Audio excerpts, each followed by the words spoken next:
In the Pacific Ocean, north of the equator, there's a growing, floating island of trash that's twice the size of Texas and 3 times the size of France. It's just another example of how we're treating our planet like a dumpster. Experts say that every year, we throw away enough plastic to circle the Earth 4 times. At that rate, by the year 2025, there'll be more trash in our oceans than there are fish. So, how can we stop being so wasteful? Could we limit everyone's trash to just 1 jar per year? Should we stop using smartphones? Or could we just feed all our waste to worms? This is What If.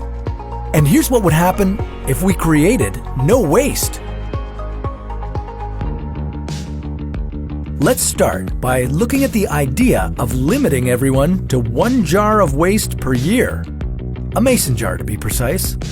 It might sound impossible, but there's a whole community of people around the world who do this. They practice zero-waste alternatives, like making their meals from scratch, recycling or reusing all materials, and only buying sustainably produced clothing. Although this is probably unrealistic for some people in the world because of the time and money involved, the ideas behind it could help us become a waste-free planet. How would a world without waste affect our environment, our economy, and even our housing markets? The main idea behind creating no waste is a concept that was coined in the 1990s called cradle to cradle. It's a simple concept at the core. Biological products like food and items made from natural goods like trees are utilized until they can no longer be used in their current form. Then, they're broken down in a natural way like composting to help make new materials. For instance, cradle to cradle doesn't mean we can't keep using smartphones. It just means that we have to recycle them when they break so that their components can be repurposed for new goods. If we all embraced this idea in our everyday lives, we'd see a reduction of waste on our planet. But we'd never get anywhere near our zero-waste goal if corporations didn't embrace it as well. Some companies are already taking the initiative.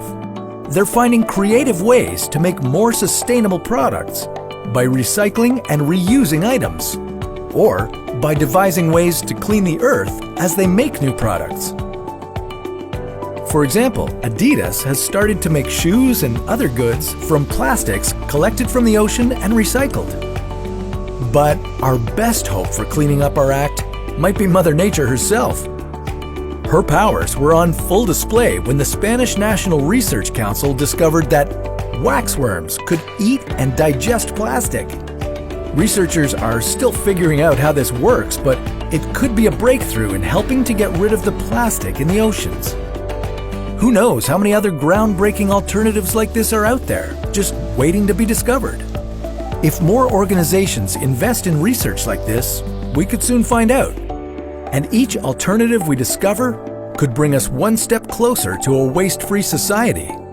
Can you picture it?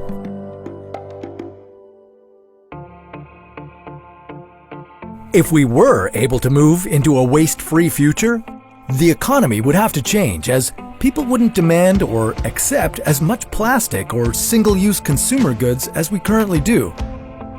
There would be less of a demand for landfill space, as less trash would be created, meaning there would be less waste to dispose of. Ideally, long-term, we'd have cleaner water, cleaner air, more trees, and we'd mine fewer metals for use in high-tech items like smartphones. We'd also have richer gardens, thanks to more compost, as more people would be contributing their household food waste to community or personal compost bins.